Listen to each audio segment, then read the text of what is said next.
Eh ben, salut à toutes, salut à tous. Bienvenue dans ce 3e épisode de Sans Plug. Hey yo, what's up, team? Salut tout le monde. Je suis toujours avec mes gars, Arthur et Achille. Comment ils vont? Super excité pour ce 3e épisode. Et vous? Ouais, moi, moyen en vrai, mais bon, on va le faire. Hein. T'es stoïque, juste. Sans émotion. Très content de vous retrouver pour ce 3e épisode où on va aborder plein de petites choses qui nous ont excités cette semaine. On a une envie de rire à la On est content. On va commencer parce qu'il y a beaucoup de bonnes nouvelles, notamment des joueurs qui reviennent de blessures. Enfin, des gros noms qu'on retrouve sur les parquets. Donc on commencera là-dessus. Alors on enchaînera ensuite avec un gros dossier sur les Knicks. Est-ce qu'on peut les prendre au sérieux? Est-ce que c'est le favori à l'Est? Oui. Et c'est pas maintenant. Achille qui va faire ce dossier et vraiment. non pas Arthur. Et on terminera avec quoi déjà, Arthur? C'est quoi dont tu vas nous parler? On terminera par une petite séquence sur les bilans qu'on a appelés trompeurs en NBA, qui sont soit les bilans un petit peu fumeux, c'est-à-dire qui ont qui ont une bien meilleure gueule que ce qu'ils en sont vraiment, et à l'inverse peut-être des bilans qui paraissent plus faibles que ce qu'ils en sont vraiment, encore une fois. Donc voilà, on terminera par ça. Les gars, Ouais. vous êtes prêts pour ce 3e épisode, ce 3e volet? Let's go, on peut lancer générique avec un vrai jingle cette fois. Ah, c'est moi qui envoie le générique, là? Je sais pas, je te Bah regarde voilà, dans les c'était ça, yeux. le générique. Allez, super, c'est parti. On commence donc ce petit tour d'horizon de la semaine avec pas mal de retours de blessures, pas mal de gros noms qui reviennent. Je vais évidemment vous lancer sur le premier nom Commence. qui nous vient tous en tête Oui. et vous qui vous excite en tant que fan des Celtics. Absolument. C'est Jason Tatum! de Big retour, juice. de retour Big de juice de blessure retour, quel après Plaisir. 280 jours, un truc comme ça. Donc 10 mois, en gros. Ouais, voilà. Un tout petit peu moins de 10 mois, je crois que c'est genre 9 mois et 28 jours. Tatum qui est donc revenu hier soir au moment où on enregistre face aux Mavs et tout simplement j'allais nous demander qu'est-ce que ça vous a fait de revoir votre petit chouchou sur les parquets, les gars. Quel plaisir. Beaucoup Franchement, d'émotions. Je pensais pas qu'il m'avait tant manqué que ça, en fait, Pareil. tu vois. Vraiment, le revoir voir l'excitation des fans aussi, c'était un bête moment, et ouais, je me rends compte qu'il m'a plus manqué que ce que je pensais, et on est scary pour la fin de saison, en vérité. C'est comme quand tu retournes genre dans ton snack préféré qui a été ton go-to pendant genre des années et que pendant un an t'as arrêté d'y aller et que t'y retournes et tu sais, il y a genre une Madeleine de Proust de ouf et t'es en mode putain c'est Ouais. vraiment genre ah ouais c'était aussi bon. Donc Tatum c'est vraiment un chicken street pour toi. Tatum c'est un cheese nan en vrai de vrai. Jason Tatum de retour hier soir, 15 points, 12 rebonds, 7 passes, plutôt pas dégueu en 27 minutes. C'est propre, hein. Des pourcentages pas dingues mais bon ça 6 sur 16 au tir. Voilà. En mais fait mais surtout que c'est marrant parce qu'il a juste galéré de fou en première mi-temps, il en a pas rentré un et après il a été bon Ouais, sur Il a toute la mis deuxième du temps mi-temps. à se mettre en rythme. Il y a il y a la séquence où il marque ses premiers points, il fait un putback, et derrière, il envoie Side step à 3 points. Ouais. juste avant la Et mi-temps. je ouais. pense que ça se sentait qu'il avait besoin d'avoir un premier panier parce qu'il était très court. Il a raté un dunk de peu, il envoie un airball aussi. Et ça se voit qu'il était pas, comment dire, en confiance. Parce que c'est normal, ça fait 10 mois que t'as pas joué, tu reviens à un haut niveau d'intensité. Mais j'ai senti un switch dès le premier panier où il a joué plus C'est ça. libéré, en fait. Il lui a fallu une mi-temps pour se réadapter, maintenant Ouais. ça y est. Il est ready. Moi je suis peut-être un peu précoce en vrai. Non. Est-ce que le retour de Tatum signifie pour les Celtics un peu le retour du statut de gros favori à l'Est pour vous, tout simplement? Je pense que c'est un peu tôt pour le Ouais. dire. Mais vu ce qu'on a vu hier soir, si j'habitais dans l'Ohio, ou si j'habitais à New York ou à Détroit, franchement, Clac à clac. Ouais. Franchement, je serais pas serein. Moi, je pense que même s'il y a un seul match qui nous a donné quelques éléments de réponse, ça nous a rappelé à quel point la question de réintégration de Tatum dans l'effectif n'était même pas une question. C'est le plug and play ultime en NBA. Tu le mets dans un effectif. En plus, là, il connaît l'équipe, etc. Donc, je pense que Ouais. la machine va se remettre en route absolument toute seule. De là à ce on devienne la première seed à l'Est. L'équipe à abattre, quoi. L'équipe à abattre, je sais pas, mais qu'on soit plus fort, oui, ça c'est indéniable. Ouais, en fait, il a direct, moi, ce que j'ai remarqué aussi à soir, c'est que au-delà de son impact pur, en termes de force d'attractivité sur le terrain, L'action où il part sur le côté, il a même 2 joueurs avec lui et ça ouvre le bas court, c'est un truc de fou. Ouais, il a une force d'attractivité de fou, et franchement, juste réintégrer ça dans le système de jeu des Celtics, ça va faciliter encore plus les choses. je On l'a pense. vu, ça a réouvert le système critiqué et critiquable de tout pour le 3 points, mais des joueurs par exemple comme Derek White qui ont pas du tout la même saison que les précédentes, bah là vont pouvoir C'est retrouver vrai. de Ouais, l'espace il à va la revenir, mort je pense, clairement. et ça va ça ouvre le spacing offensif de malade quoi. Ouais, et en plus, il faut le dire, il a été titulaire pour son retour. C'est vrai. Il joue 27 minutes. Je m'attendais pas à le voir autant jouer. Je m'attendais pas à le voir titulaire. Ah ouais, on parlait de sortir du banc, jouer ses ouais. 15 minutes pendant 2 semaines et tout. Mais pendant le match, il y a eu plein d'interviews, de choses comme ça, où tout le monde était d'accord sur le fait qu'il fallait qu'il soit de retour à 100% pour rejouer. Donc ça me rassure un peu aussi de ce côté-là. Visiblement, c'est le cas. Ouais, je pense qu'ils n'ont pas précipité les choses. On sait qu'à Boston, c'est toujours des choix en âme et conscience qui sont faits. Ouais. On va parler d'un autre revenant, un autre très très gros nom. J'avais une petite stat sur pardon, Tatum vas-y. quand même, excuse-moi. Il est le meilleur rebondeur de la conférence Est, avec 12 rebonds en moyenne. Voilà. Oh putain, elle est pas mal cette stat. On va enchaîner avec un gros rebondeur, un autre. Giannis Antetokounmpo qui est revenu, qui a joué lui 2 petits matchs avec les Bucks, un contre Boston et un contre Atlanta. Et vous savez quoi ? Bah c'est 2 défaites, tout simplement C'est vrai. pour les Bucks. On va en parler parce que ça reste un énorme joueur de la ligue, mais qu'est-ce que ça vous inspire ce retour de Giannis dans ce contexte-là pour Milwaukee et dans cette fin de saison ? Bah, mec, Parce qu'on peut-être amuse-toi pendant 2 mois avant de partir, quoi, tu voilà, vois. c'est ça, peut-être que c'est les derniers moments de Giannis sous Ouais. maillot des Bucks, donc Je pense qu'on est un peu tous d'accord pour ça. Enfin, le contraire serait le plus surprenant. Ouais, et je les vois tellement pas essayer d'accrocher les play-in ou Non, mais quoi là, que ils sont ce déjà soit. trop loin. Ouais. En plus, quand au-dessus de toi, c'est les Hornets qui sont sur une dynamique de foot, tu sais très bien que tu peux pas cliquer C'est vrai. pour aller chercher. Hein. Ouais, Non, donc je Giannis, pense c'est que juste c'est- amuse-toi en vrai, amuse-toi, fais-toi plaisir à Milwaukee, Profite. kiffe avec les fans, C'est ça. et puis barre-toi après. Hein. Ouais. ouais, ils sont à 5 matchs derrière les Hornets Ouais, laisse et tomber. les Hawks. C'est Ça fait beaucoup. En Donc, fait, limite, j'aurais été en mode je sais même pas pourquoi il revient, mais au final, c'est vrai que l'aspect dernier match avec Milwaukee. Ouais, c'est vas-y. un farewell tour Ouais. dans sa franchise, quoi. ouais, et puis lui en plus, je pense qu'il revenait quand même dans l'optique de faire le push pour le play-in. On a quand même vu des images de frustration assez fortes de Giannis après les 2 défaites. Donc je pense ils ont vite capté qu'ils sont trop loin. Et il va vite peut-être jouer encore 5-6 matchs et puis après C'est ça. shutdown et extinction quoi. Donc voilà, c'était juste pour en toucher 2 mots. On enchaîne avec un autre revenant, un peu plus excitant, malgré le fait que son équipe ne joue absolument rien. C'est Trae Young qui est revenu cette semaine avec les Wizards face au Jazz. Il a joué 19 minutes de son côté. Pareil, qu'est-ce que ça vous inspire ? Qu'est-ce que ça vous a fait de voir Trae Young avec ce maillot gold des Il est Wizards ? tellement moche ce maillot. Mais Ouais. c'était kiffant de voir Trae Young jouer au basket. Hein. Ouais, quand même. Il met 12 points, 2 rebonds, 6 passes. Ouais. Déjà ciblé en défense, parce que c'est Trae Young et tu sais qu'il va se faire Isaiah Collier à chaque fois qu'il l'avait en face, il allait au panier. Mais en attaque, il fait déjà des choses un peu stylées. Il donne une passe décisive à un moment full courte où il se fait doubler dès la ligne, enfin avant le milieu de terrain quoi. Non, franchement, ça fait plaisir de revoir Trae Young jouer au basket, juste. Hein.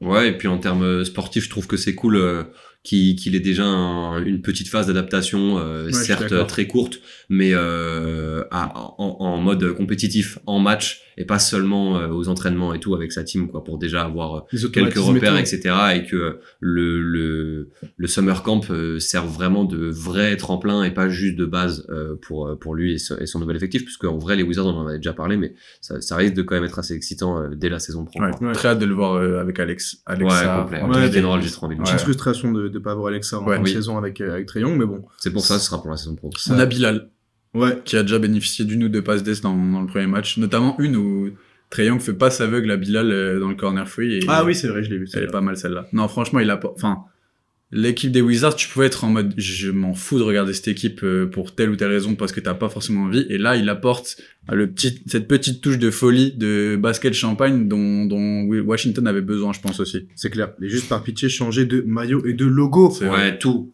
Comme de ça, localisation aussi. ouais. En fait, garder juste l'effectif. Nouvelle ère et changement d'identité par pitié, quoi. Ça serait vraiment cool. Et pour terminer, on va parler de mon petit chouchou. Vous savez déjà. Darius Garland, qui a une blessure aussi. J'en parle avec le sourire, même si c'est pas avec mon équipe. Qui a joué 24 et 23 minutes. Lui, à l'inverse, c'est 2 victoires pour les Clippers contre les Warriors et les Pacers. Ça vaut ce que ça vaut encore une fois. Mais on a Il déjà a pas vu joué le match face aux Spurs Il a là pas joué Non. hier soir face Ok. aux Spurs. Ouais. Ouais, non, ils prennent. Il est en day-to-day, en gros. Voilà. Donc, ils prennent les précautions, c'est ça que t'allais dire, Exactement, c'est j'imagine. exactement ce que j'allais dire, ouais. Lui, c'est 12 points de rebond de passe sur le premier match et 12 points, 4 rebonds, 8 passes sur le deuxième. Pourcentage plutôt clean, etc.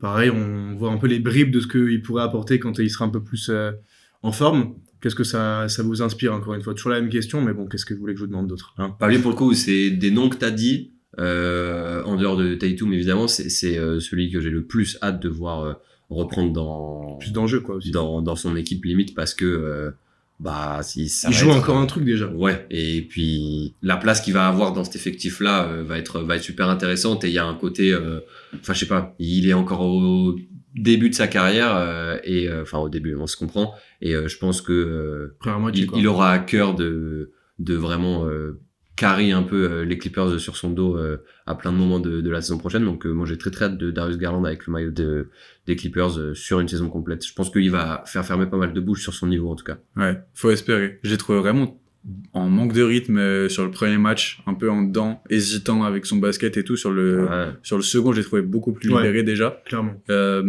Après, c'est un peu, comment dire, c'est une phase de test parce que les Clippers, là, il y a encore le play-in à jouer et tout, mais tu sais pas vraiment où va la franchise. En fait, qu'est-ce qu'ils vont faire avec Kawhi, qu'est-ce qu'ils vont faire avec des mecs comme Nicolas Batum ou John Collins ou même Chris Dunn, j'en sais rien. Est-ce que l'effectif va drastiquement changer à partir de la saison prochaine? Peut-être, en vérité, vu la direction qu'ils ont pris à la d'accord deadline. que Darius Garland, c'est leur projet. Mais justement, ouais, Darius Garland, lui, je pense, va venir s'inscrire dans la durée. Je sais pas si ça va gagner beaucoup de matchs, mais ça va être kiffant à voir. Ça dépend du roster à côté et tout. Complètement. D'accord, mais ouais. Mais déjà là, par rapport à la fin de saison des Clippers, on a hâte de voir ce que ça donne au play-in tournament et en playoff si ouais, parce qu'il va avoir, lui, il y a un enjeu pour le coup sur son retour. C'est vraiment Exactement. parler de Giannis et Trae Young. Eux, c'est juste symbolique pour le quoi. kiff, ouais, mais c'est vrai que Darius Garland, s'il s'intègre bien, il peut amener les Clippers à jouer au moins un tour de playoff et ce serait cool pour lui, quoi. Et très hâte de le voir jouer à côté de Bénédicte Mathurin pour le coup. Mathurin. Parce que je pense que mine de rien, c'est un backcourt qui peut être ultra complémentaire. Ouais. Je suis un peu dans la veine de ce qu'était le backcourt Garland Mitchell, mais Mathurin moins ball dominant, donc je sais pas, c'est excitant sur le papier. Je suis corda. Je suis bien d'accord avec vous les gars. Merci pour cette première partie. Je voulais juste rajouter un petit mot sur il y a le retour de Gordon aussi. Aaron Gordon ouais. à Denver qui est revenu hier soir aussi, donc vendredi soir. Vrai. C'était la première fois depuis le 11 novembre que les Nuggets avaient leurs 5 majeurs au complet. Et Murray se blesse. Et voilà. C'est vraiment la malédiction. C'est ouf cette saison de Denver. Catastrophique. Mais je pense que le retour de Gordon est vraiment vraiment bien pour les Nuggets parce que la saison de Denver il y a un point d'interrogation par rapport au bilan, mais c'est vachement lié aux blessures de tous les joueurs et un mec qui est devenu important comme ça dans l'effectif, troisième option, et puis genre ton gars facteur X ultime. Voilà, exactement. Ça va être très important et très comment dire curieux à observer sur la fin de saison parce que pas de doute qu'il se réintègre bien dans l'effectif vu qu'il le connaît par cœur, mais voilà, à surveiller. Il revient vraiment au bon moment, pardon. Non, mais complètement. Je t'ai coupé parce que les Nuggets commençaient un peu à chuter à l'ouest, donc c'est bien pour eux aussi, ils en ont besoin, puis c'est un peu le symbole de cette équipe, je trouve, Aaron Gordon, d'où le surnom de Getman d'ailleurs. Donc je trouve c'est bien qu'ils retrouvent un peu leur porte-chance, j'ai envie de dire, dans ce moment-là, au-delà de tout l'apport qu'il a sur le terrain, évidemment. Mais symboliquement aussi, je trouve que c'est important, quoi. Et du coup, espérons que la blessure de Murray soit pas trop grave et qu'ils arrivent à trouver du rythme tous ensemble avant les playoffs. Ouais, clairement. C'est tout ce qu'on peut leur souhaiter. Un peu comme les Knicks qui sont en pleine bourre, en plein rythme. On va enchaîner avec cette deuxième partie sur New York préparée par Arthur. Non, je rigole, c'est Achille, évidemment. Elle était top cette vanne. T'as pris tous les auditeurs à contre-pied. Ouais, je pense en une demi-seconde, ils se sont dit waouh. Les mecs qui nous écoutent en voiture là, qui hop, on fait un petit virage comme ça. Non, ils sont morts de rire en voiture. Ok, ça marche. Jingle Knicks, quelqu'un a un jingle pour New York? C'est les New York Knicks. Les New York Knicks. J'ai adoré. C'est vrai? Ouais, c'était super. Ok. Merci pour ça. De rien. Du coup, les New York Knicks concentrent pas mal d'interrogations, mine de rien, sur cette saison et le groupe. Et j'avais juste envie, avant de vous lancer dans quelques questions, faire un petit retour en arrière et revenir sur la constitution du groupe qui est aujourd'hui Brunson, Bridges, Anunoby, Towns. C'est ce que j'entends par le groupe, même s'il y a Josh Hart aussi. Tu nous refais un historique en mode on remonte dans le temps. J'aime trop. Je suis remonté jusqu'à l'été 2022, le moment où Jalen Brunson signe aux Knicks. C'est la saison 1, on va dire, de l'ère Brunson à New York. Cette saison-là, ils finissent 5e de l'Est. Au premier tour, ils upset les Cavs qui étaient 4e. Ils sortent contre le Miami Heat qui après va aller en finale NBA. À ce moment-là, on sait déjà que Jalen Brunson est En fait, Jalen Brunson prend vraiment le lead de cette franchise dans un groupe où il y a autour de lui Julius Randle, RJ Barrett, Emmanuel Quickly aussi qui sont là. Au moment de son trade à Dallas, Jalen Brunson c'est pas un franchise player. Il sort de gros playoffs. Quoi. Il sort de gros playoffs à Dallas, mais je pense que personne ne pouvait se douter de la dimension qu'il va prendre. Déjà là sur cette saison 22-23 ou en deuxième partie de saison, je crois que c'est 28 points de moyenne à 50% au tir, quelque chose comme ça. Un bluff énorme, mais oui, je me rappelle son contrat, il avait été critiqué parce que c'est une signature d'agent libre et c'était un contrat qui était à l'époque vu comme un gros contrat pour un mec qui sortait de sa saison à Dallas. malgré le côté encourageant que ça avait, donc il a bien fermé des bouches. Ouais. Donc la saison 23-24, ils repartent avec le groupe quasi le même, et arrive au mois de décembre 2023 le transfert de Anunoby qui débarque de Toronto, et R.J. Barrett et Quickley partent à Toronto. Cette saison-là, les Knicks venaient... C'était décembre 2023, ça? Ouais. Ça fait 3 ans? Ouais. Wow. Et dès la deuxième saison de Brunson, du coup. Et les Knicks finissent deuxième à l'Est, et ils se font encore sortir au second tour par les Pacers, malgré le fait qu'ils avaient l'avantage du terrain, et des playoffs all-time de Jalen Brunson, pour le coup, qui devient littéralement le maire de New York sur cette campagne de playoffs là. Ils finissent deuxième, ils sortent au second tour. On se dit qu'il y a de quoi faire à New York avec Julius Randle et Jalen Brunson, et construire autour, avec Anunoby qui arrive en cours de saison. Et en fait, en septembre 2024, juste avant les training camps de la saison 2024-2025, il y a le transfert qui tombe de Kat qui arrive à New York contre Julius Randle et Donte DiVincenzo. Ce transfert, il suit le transfert de Mikal Bridges contre 8 tours de draft. Et donc 8 tours de draft pour Mikal Bridges. Et donc c'est vraiment à cet été-là que l'inflation de fou, putain. Que le groupe de New York se construit, avec du coup Brunson, Bridges, Anunoby et Karl Anthony Towns qui vient d'être amené contre Julius Randle. Donc c'est quand même un choix fort, parce que Julius Randle faisait partie de ce renouveau des Knicks, mais montrait ses limites en play-off. Et donc la saison dernière, ça finit 3e de l'Est, et ça se fait sortir en finale de conf face aux Pacers. Du coup, il y a quand même un cap qui a été passé, parce que ça faisait 2 fois qu'ils butaient en second tour. Là, ils sortent en finale de conférence, et donc il y a ce groupe qui est constitué. À ce moment-là, quand on a ce groupe-là, sur le papier, comment vous jugez ce groupe articulé autour de Brunson et Kat, avec Anunoby, Bridges et Josh Hart? Qu'est-ce qui vous inspire? Et quand le transfert de Kat tombe aussi, qu'est-ce que vous en pensez? Tu parles du coup, qu'est-ce que ça nous a inspiré après la saison dernière, quand ils sont sortis en finale de conf? Ouais. Faut changer de coach. Ouais, okay. C'est ça. Et ils l'ont fait. C'était ça qu'on se disait, parce qu'ils tiraient quand même vachement sur la corde avec un 5 majeur très très fort, et qui a fait beaucoup de bien aux Knicks toute la saison et en play-off. Mais c'est la première pensée qu'on a, c'est que le Thibodeau basketball, peut-être qu'il a un peu fait son temps, même s'il leur a fait passer ce cap-là, et respect pour ça, parce que les Knicks en finale de conf, ça faisait beaucoup de temps que ça n'était plus arrivé. Donc faut quand même le préciser. Mais ouais, c'est surtout ça qu'on se dit au ressortir de cette finale de conf perdue. Et on se dit que le pari Karl Anthony Towns finalement était plutôt payant, parce qu'il fait une très très grosse saison, malgré quelques limites dont on va parler après, je pense. Avec son gros contrat, surtout, c'était un sacré pari, quoi. Ouais, donc, et du coup, on a confiance en ce groupe, en vérité. En tout cas, l'été dernier, on se dit ça, ouais. Ouais, et je trouve que c'est cool la manière dont tu l'as rappelé, parce que c'est vrai que comme le groupe est incarné quand même par Jalen Brunson, qui est là depuis longtemps, on a un peu un biais de est-ce qu'on n'arriverait pas sur une fin de cycle, etc. Alors que quand tu reprends chronologiquement les arrivées une par une, c'est vrai qu'en fait c'est leur année 2, quoi. Là, ouais, c'est leur année 1,5, quoi. Cette saison-là, c'est la 2e saison avec Brunson, Kat, Anunoby et Bridges tous ensemble, en fait. Et donc il y a Mike Brown qui arrive, et en fait on s'attend un peu à ce que les Knicks roulent sur la ligue, je pense, au début de la saison, dans les prévisions de la saison. Ouais.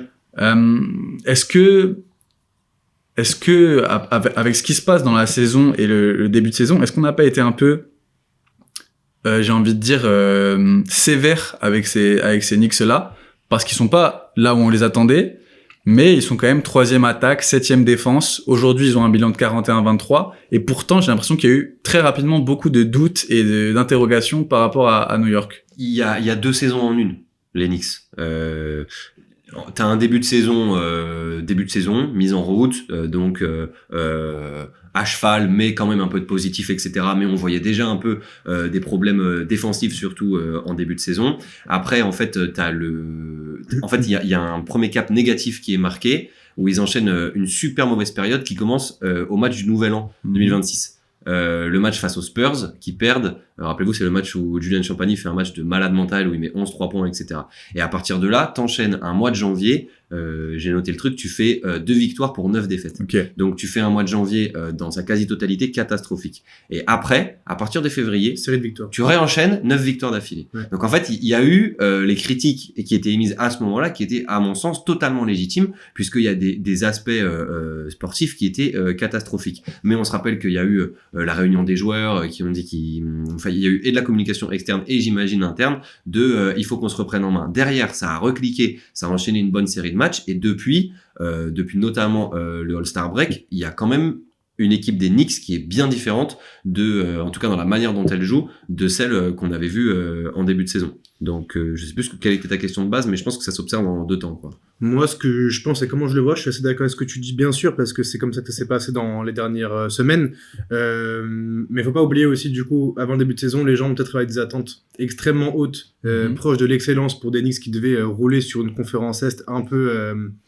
au rabais. Voilà, oui, et que c'est une franchise qui médiatiquement a tendance à être mise en avant de ouf parce que c'est New York, quoi. Et sur d'une finale de conf et tout, donc Oui, forcément les gens il y a tout qui va avec. ont beaucoup d'attentes, donc je pense que oui, les gens ont été un peu durs de par tout ça, par ce biais du fait que c'est les Knicks qui sortent d'une finale de conf, que on a envie de les voir, enfin je dis on, c'est un on général de la NBA, tout le monde a envie de voir les Knicks un peu briller et vraiment aller en finale NBA, y retourner enfin après plus de 30 ans.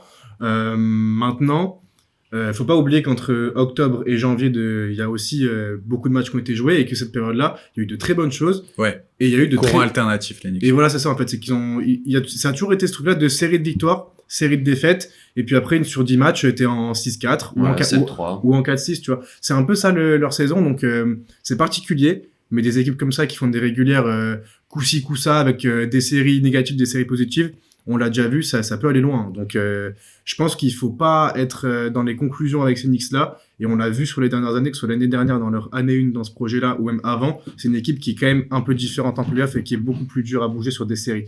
Donc, attention à eux, je pense. Ouais, et c'est en ça que je disais que je trouvais peut-être les critiques du début de saison un peu sévères, même si je pouvais les entendre. C'est que c'est un groupe qui, mine de rien, est jeune, a un vécu commun, je veux dire, assez jeune.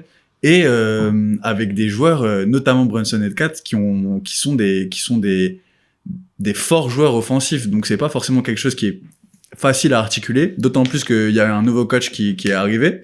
Et je pense que les avis en début de saison ont été un peu maxés sur les Knicks aussi, sur le fait qu'ils étaient mauvais. Il y a même eu des rumeurs à l'époque. Après, je sais pas à quel point ça a été vrai. Des rumeurs à l'époque de la trade deadline sur le fait qu'ils voulaient peut-être trade Kat pour récupérer Giannis ou quoi, et je trouvais ça un peu précipité, tu vois. Pour autant, à la deadline, il y a eu l'acquisition de Sohan et de Alvarado, qui, je pense, sont des super acquisitions. Sohan n'a pas beaucoup vu le terrain, en vrai de vrai, mais Alvarado... par rapport à leurs besoins, c'était pas mal, quoi. Complète super bien Jalen Brunson, en fait. Dans cette rotation de poste. Tu tèges des indésirables aussi, quoi. C'est surtout ça. Genre, il y a Bouzélé, tu le tèges, bon. Oui, et puis c'est un peu ce côté défense sur la ligne extérieure qui pose des questions avec Brunson qui est pas un défenseur si cata, mais qui se fait quand même pas mal cibler et à qui on demande beaucoup de choses offensivement aussi. Donc forcément en défense, il va pas non plus se mettre le cul par terre. Donc ça reste des bons ajouts. Ouais. Pardon, je t'ai coupé. Non, mais c'est juste, je voulais votre avis en fait surtout sur José Alvarado, parce que depuis qu'il est arrivé à New York, j'ai l'impression que il a donné un nouvel élan aussi à cette équipe avec ses entrées, je sais pas, un peu folles en vrai. Je pense qu'il arrive aussi dans le bon timing, dans le sens où c'est pas Alvarado dépendant, mais c'est un mec qui s'inscrit super bien dans la nouvelle dynamique défensive que les Knicks ont envie d'avoir. Et pour le coup, lui, c'est un mec qui se met le cul par terre, etc. Qui est dirty dans le sens, il fait le sale boulot. Il fait les poubelles, quoi. Et ça, je pense que c'était super important parce que à New York, il y a un très bon état d'esprit, mais ils avaient besoin de ce mec-là qui va aller gratter les ballons, etc. Le hustle et tout. Donc ouais, je pense qu'Alvarado, c'est un bon ajout qui va dans ce sens-là. Après, est-ce que en play-off, etc., c'est vraiment, ça va être un ajout de taille? Je sais pas. Je garde une réserve, mais vas-y Louis. Après, je rajouterai un truc. Moi, j'ai envie d'y croire, même en play-off, etc., parce que je vais pas paraphraser ce que t'as dit, mais j'ai l'impression que il fit super bien aussi dans l'identité et avec l'aspect mental des joueurs déjà en place. Je pense qu'humainement, il doit bien s'entendre avec les Josh Hart et les joueurs comme ça, les Anunoby et tout. C'est un peu un mec que je vois dans cette mentalité-là. Et ouais, ils avaient besoin d'un second souffle au niveau défensif et au niveau de l'intensité, le côté un peu dog qu'ils avaient depuis le début, hein, même avant que Towns arrive, ils ont toujours eu un peu ce côté-là, ces Knicks-là. Donc je pense que c'est une arrivée qui arrive pile au bon moment, comme a dit Arthur, et une arrivée qui fit super bien avec leurs besoins et aussi humainement avec les mecs. Ils avaient besoin de quelqu'un peut-être pour leur rappeler, les gars, nous en fait à New York on défend dur et on fait ça, tu vois. Okay. Peut-être que, du coup, moi, ce que je voulais rajouter, je sais pas si tu comptais en parler après, et on pourra Non, en revenir, dis-moi. mais il y a et l'ajout de Soyan Alvarado qui arrive à la deadline, et il y a aussi la progression en étoile filante de Diawara, Ouais. qui est passé de rookie, on s'en bat les couilles en début de saison, parce que c'était le cas, il est drafté, je sais plus combien, mais super bas, à en fait un mec qui est devenu Ouais, c'est une limite la pièce, première une pièce- option en sortie de banque. ah ouais, une pièce hyper importante de leur 51e effectif. choix. 51e choix, tu vois. Donc de base, même eux, je pense qu'ils comptaient pas en faire un projet, tu vois. Ouais. Et il dépasse complètement les attentes. Donc ce gars-là, si tu parles des arrivées à la deadline, faut limite en le fait- mettre dedans il en en fait fait parce partie. comment dire. Là, c'est maintenant qu'il est en train de devenir le joueur qu'il est, quoi. Ouais. Et je pense que les limites qu'on a pointées du doigt des Knicks la saison dernière, c'est, on l'a dit, le Thibodeau basketball, le fait de ne pas aller chercher dans son banc, le fait de s'appuyer beaucoup trop sur un groupe de 5-6 joueurs.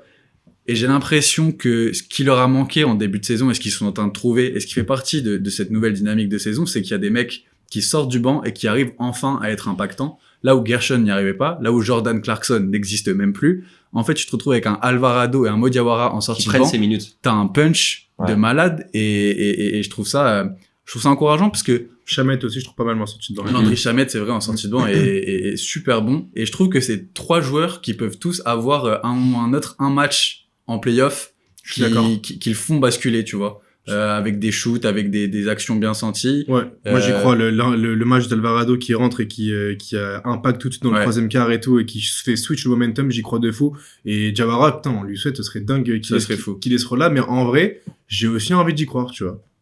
Je suis d'accord. Et je pense que c'est ce qui est en train de se mettre en place à New York, au-delà de l'ADN que déploient les titulaires qu'on connaissait déjà. C'est cette identité en sortie de banc de dog, de mecs qui vont se la foutre et qui, sur une ou deux actions, vont faire basculer un momentum de match. Sachant que sur le banc, il y a Miles McBride aussi, qui est blessé depuis un moment et qui devrait, je viens de checker, revenir pour à peu près la dernière semaine de saison régulière. Donc peut-être, même s'ils L'important. veulent le préserver, tu vois, skip un peu, peut-être pas forcément un premier tour, mais en tout cas revenir pour Qui ça. sera là pendant les Qui est playoffs. quand même normalement leur première option offensive en sortie de banc, quoi. Et du coup, comme tu le disais, dernièrement, ça a vraiment cliqué. Donc, en février, les Knicks, ils sont en 8-4. Et si tu prends le début du mois de mars, ça fait un 11-5, les Knicks, dernièrement. Et je trouve qu'il y a eu des matchs, des victoires et des matchs hyper marquantes. Ils mettent notamment fin à la série de 11 victoires d'affilée des Spurs. Hier soir, du coup, le vendredi soir, ils explosent Denver complètement et je crois qu'ils leur mettent plus 40. 146. Ouais, plus 40 points, quelque chose comme ça. Et ils sont à 3 points et une possession de battre OKC la semaine dernière. Et j'ai l'impression qu'ils donnent de plus en plus de signes positifs contre les grosses équipes. C'est vrai que, et alors que l'année dernière, c'était un peu L'inverse, ouais. L'inverse. Ça gagne c'est- face aux petits et ça galère Et face aux c'était un gros. peu ouais. le début de saison aussi, était un peu dans cette veine-là, je trouvais. C'est vrai. Je suis d'accord. La seule réserve que je garde, parce que depuis tout à l'heure, on est un peu, on va dans leur sens et on y croit de ouf et c'est logique, tu vois. Mais défensivement, je suis curieux de voir comment ça va se passer en playoff selon les match-up parce que en fait, tu fais comment si Karl Anthony Towns se fait expose, comme on l'a déjà vu l'année dernière notamment, face à des équipes qui te rentrent dedans comme au hasard Détroit.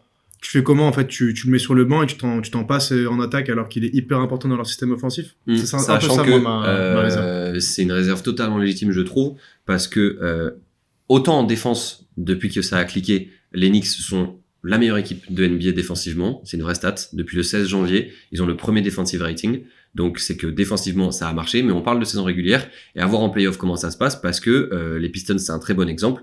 Ils sont en 0-3 face aux Pistons, les Knicks, cette année. Donc Ouais. ça gagne face aux grosses équipes, sauf face à Détroit. Mhm.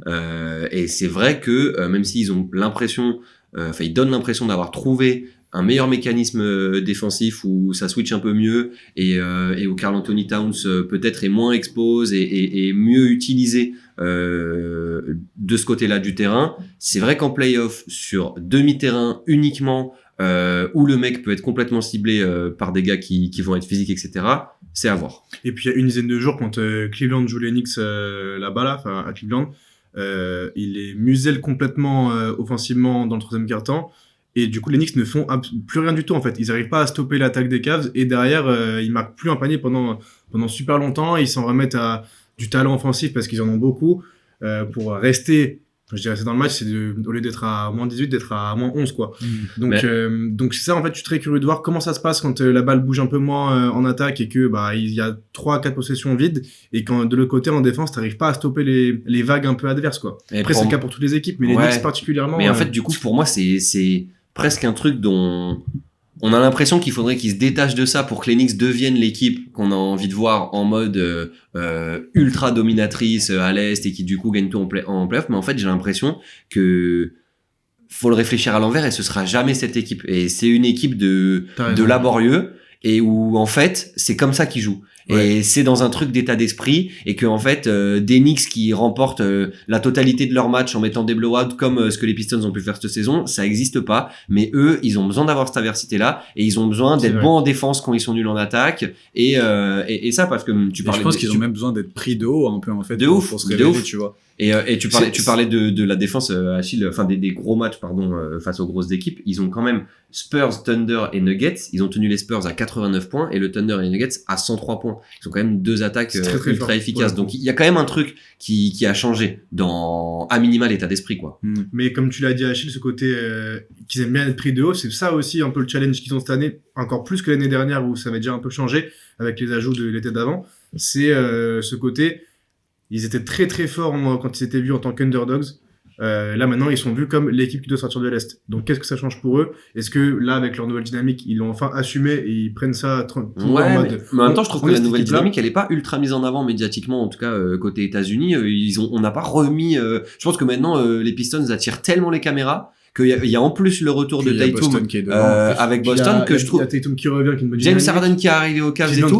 Donc je pense qu'en fait ça peut bénéficier aux Knicks de s'il y avait pas eu tout ça dans la timeline, on aurait été en mode ah ouais, c'est Pistons versus Knicks. Et où en fait là t'es en mode bon bah ok, il y a le top 4 qui se dessine et pour eux ça peut les mettre dans une position moins les lumières sont trop big, tu vois, parce qu'ils ont quand même pour le coup du mal à répondre à ça, je trouve. Mais il y a des chances que début des playoffs ce soit quand même le focus numéro 1 à mon avis, tu vois. Même si évidemment de par le fait que ce soit à New York et tout en plus hein. Donc à voir comment ils répondent à ça, quoi. Mais c'est marrant parce que on est d'accord sur ça, quoi. C'est une équipe qui est ultra interrogatrice sur plein d'aspects et où on a l'impression qu'on aurait envie de changer des choses alors que en fait je sais pas, mais du coup si on se projette un peu sur les playoffs, j'ai envie de vous poser la même question qu'on a posée la semaine dernière pour les Spurs et les Pistons. Quelle serait une saison satisfaisante des Knicks aujourd'hui pour vous ? À minima, tu retournes en finale de conf, mais vraiment pour être gentil, quoi, parce que dans la réalité, c'est finale NBA cette année. Ouais. C'est finale NBA compte tenu le contexte de la conférence Est et compte tenu de leur vécu collectif, etc. Tout ce qui a été fait. Logiquement, faudrait dire finale NBA. Je dis finale de conf parce que, encore une fois, c'est comme pour toutes les équipes, tout dépend contre qui tu tombes et les circonstances. En vrai, non, finale NBA, gros. J'ai tendance à avoir le même avis que toi. Finale NBA, en vrai, je dis finale de conf, mais en vrai, peu importe contre qui tu sortiras en finale de conf, que ce soit Cavs, Pistons, Celtics, parce qu'on voit il y a pas de circonstances atténuantes. Non, en fait. New York, tu perds face aux Cavs, tu dois pas faire face aux Cavs, même s'ils sont meilleurs. T'es les Knicks, t'es censé gagner, en fait. Clairement. Sinon, tu fais quoi qu'est-ce qu'il te faut de plus aujourd'hui si t'es les Knicks pour aller en finale NBA? Rien, en vrai, tu crois en ton projet, normalement, maintenant. Ouais. Je pense que ce qui leur manquait, c'est aussi ce qui est en train de se passer avec des mecs comme Alvarado, avec des mecs comme Mo Diawara. C'est des soldats sur qui tu peux compter en sortie de banc, en vérité.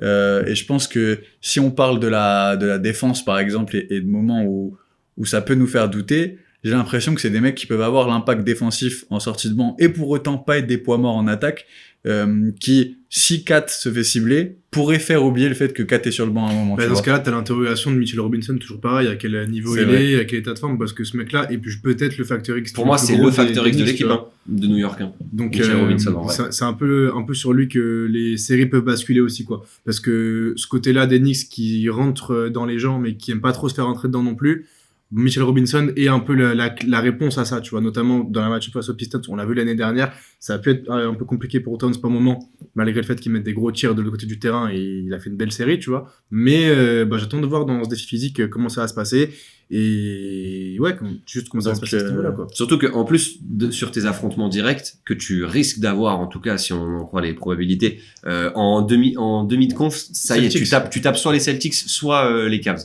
et à part les Celtics qui ont peut-être pas le style de jeu le plus rentré dedans, parce que pour le coup c'est vraiment pas le cas, mais que tu tombes face aux Pistons ou aux Cavs, à un moment va falloir garder des bigs et défendre des grands. C'est le problème, je pense, aujourd'hui, c'est le plus gros point faible de l'équipe de New York, quoi. Juste la peinture, même comment tu défends les drives de Kate Cunningham et Donovan Mitchell pour c'est clair que tu vois. Genre pour moi, tu prends les Cavs, faut que défensivement ça continue à bien marcher comme ils l'ont montré, parce que putain, va tenir sur une série face à Cleveland quand t'as Evan Mobley et Jarrett Allen qui sont servis par James Harden, plus Donovan Mitchell qui te harcèle en drive, quoi. Ouais, et des shooters autour. Je suis curieux. Ouais. Après, je pense aussi qu'on sous-estime peut-être l'impact de Mikal Bridges et Giannunobi. Oui, il y a une défense collective de ouf, hein. C'est kiffant en plus. Hein, ouais. Du coup, on est d'accord, c'est finale NBA ou rien en fait cette année pour les Knicks. Ouais, je pense que pour te dire que la saison est réussie, il faut aller en finale. Okay. Maintenant, à quel point on y croit au fait que les Knicks seront en finale NBA cette saison, et qu'est-ce qui peut les en empêcher, à part la défense dont on a déjà parlé? Est-ce qu'il y a que ça, ou est-ce qu'il y a d'autres trucs que vous avez envie de pointer du doigt peut-être? Moi déjà, pour répondre à ta première question, c'est il faut faire finale NBA, et j'y crois pas du tout. Ok. Voilà.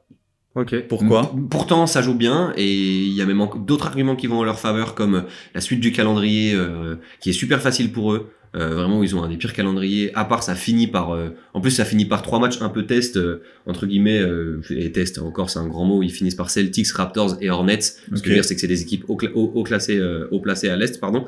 Mais par contre, j'y crois pas.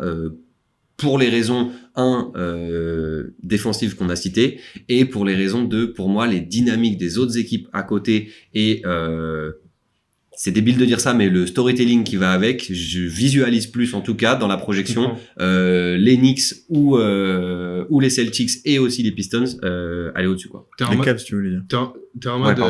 T'es en mode les Celtics avec le retour de Tatum et le supplément d'âme que ça leur apporte, plus la belle dynamique et la belle saison qu'ils font. C'est le petit plus qui pourrait le faire basculer une série contre eux. Et les Cavs, pareil, avec tout ce qui a été chamboulé et la dynamique qui est encore meilleure que cette Knicks pour le coup. C'est exactement peut-être un peu le petit supplément qui va basculer. Et limite, de manière assez antinomique, c'est plus les Pistons au final qui posent l'interrogation, comme on en avait parlé dans le dernier podcast, allez l'écouter si vous l'avez pas fait, où en fait on se rend compte que ils sont premiers, mais c'est peut-être eux qui ont le plus de points d'interrogation, en tout cas sur l'aspect playoff. Ouais. Moi, pour répondre à ta question, Achille, est-ce que j'y crois aux Knicks en finale NBA? J'ai presque envie de te dire que c'est un flip et que c'est un 50-50. Parce que cette équipe-là, on sait pas trop quelle équipe on va retrouver au plus les tours de playoff vont avancer et selon les match-ups, tu vois. C'est un peu ça. C'est que même si là, il y a des choses très rassurantes et qu'on a envie d'y croire, je suis pas 100% rassuré et je suis pas sûr qu'ils soient favoris dans 100% des match-ups à l'Est, tu vois, selon les dynamiques et selon comment ça se passe en playoff. Donc, un peu 50-50 parce que malgré tout, ils ont un peu tout pour y aller. Mais d'un autre côté, ils auraient aussi plein de raisons de pas y aller. Et voilà. Et les limites, c'est vraiment l'aspect match-up plus qu'autre chose. T'as le côté dynamique qu'Arthur a porté du doigt.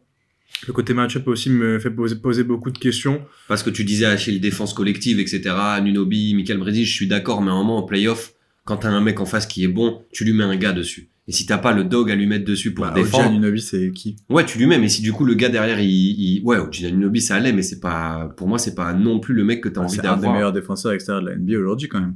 Bah ouais, mais je trouve que cette saison, c'est pas le gars qui a le plus prouvé parmi la défense des Knicks que ça marchait. Ou justement, elle a été plus collective. Et pourtant, sur les matchs gagnés récemment dont on a parlé comme les Spurs ou Denver, je trouve que c'est le mec le plus important dans cette défense de New York. Ah ouais? Ouais. Alors que moi, je trouvais que justement, c'était plus la manière dont Karl Anthony Towns avait été intégré à l'intérieur. Je pense que c'est un facteur ça a super moins été important. expose, quoi. Mais t'as besoin que OG Anunoby assume ce rôle de leader défensif aussi, de patron défensif, ce qu'il n'a pas fait encore, parce que je pense que c'est pas forcément dans son caractère, mine de rien.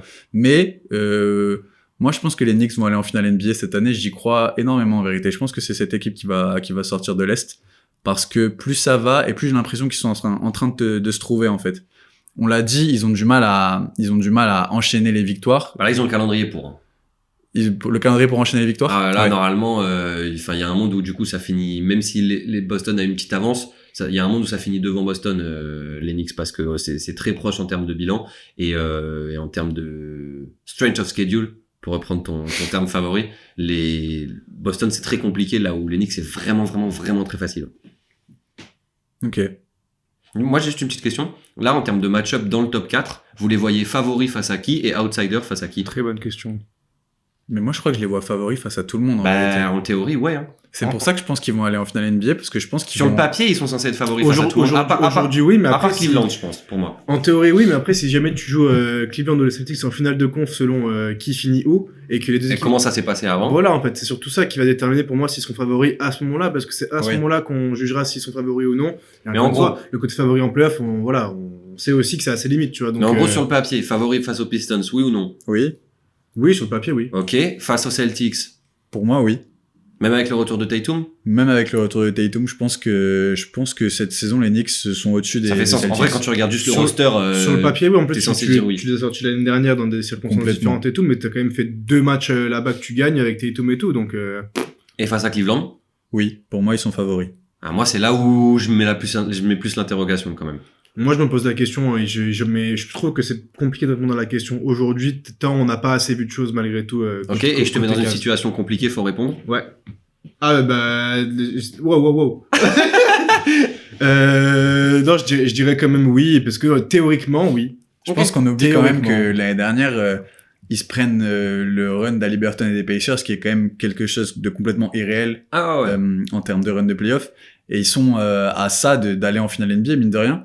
Et je sais pas, ce groupe aujourd'hui offre plus de garanties que le groupe de la saison dernière, je trouve. Ce groupe aujourd'hui intègre beaucoup mieux son banc que celui de la saison dernière. Et t'as des joueurs qui, je suis sûr et certain que Mo Diawara, Alvarado, McBride, chacun dans leur façon de jouer et leur style, vont être des impact players en playoff.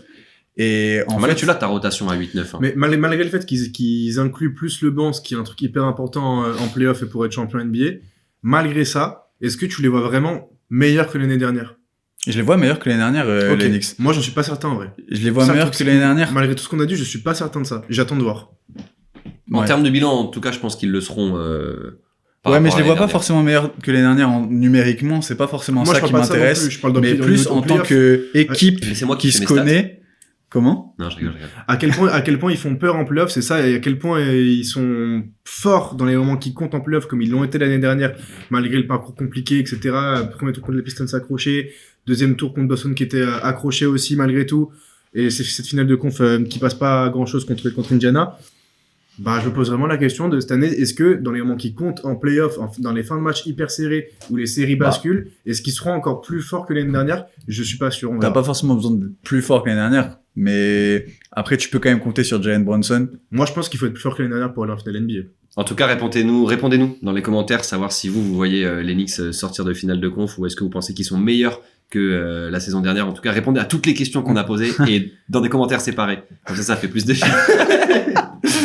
J'ai une petite dernière question quand même. J'ai envie de vous mettre un peu en difficulté. Non, je suis pas du tout en difficulté en vérité, mais Tu m'as mis en difficulté là. là, je t'ai Tu mis en vois, difficulté. ça va très vite. Tu te Moi, sens comment? difficile. Ok. Combien de temps, en vrai, on donne encore à ce groupe si ça fait pas la finale NBA, voire même si ça fait pas la finale de conférence cette année?